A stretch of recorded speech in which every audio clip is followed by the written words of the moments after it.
Empat hakim yang terjerat suap kasus ekspor minyak goreng pernah jadi sorotan publik saat menangani kasus-kasus besar.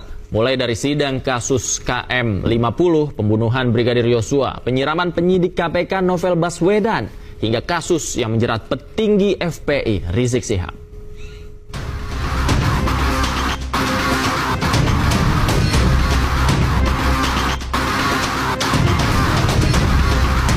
Tersangka kasus suap penanganan korupsi ekspor minyak sawit mentah Muhammad Arif Nuryanta yang kini menjabat sebagai Ketua Pengadilan Negeri Jakarta Selatan pernah menangani sejumlah kasus besar. Nama Arif sebelumnya pernah menjadi sorotan publik saat memutus vonis bebas terhadap terdakwa penembak Laskar Front Pembela Islam atau dikenal dengan peristiwa KM50.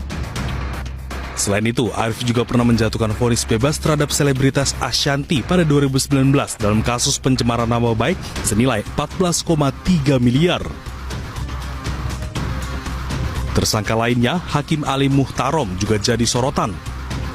Ia merupakan salah satu hakim pengadilan Tipikor Jakarta yang sempat menangani sejumlah perkara seperti kasus korupsi PT Asabri, kemudian kasus korupsi mantan Gubernur Papua Lukas NMB, kasus korupsi BTS 4G Kemenkominfo, hingga menangani perkara korupsi impor gula.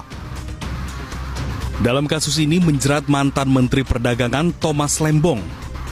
Usai Ali Muhtarom jadi tersangka, posisinya dalam penanganan perkara ini digantikan hakim lain.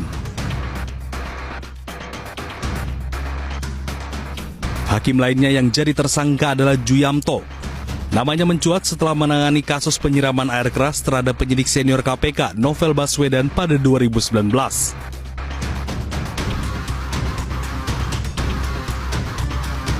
Saat itu, Juyamto memvonis dua terdakwa penyiraman, masing-masing 2 tahun dan 1,5 tahun penjara.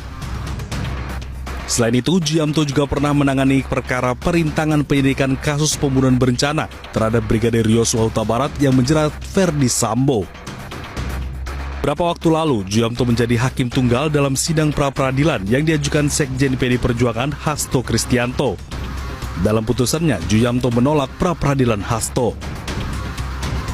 Adapun Hakim Agam Syarif Baharudin pernah menangani perkara kasus korporasi termasuk di sektor kelapa sawit hingga kasus yang menyeret petinggi FPI Rizik Syihab.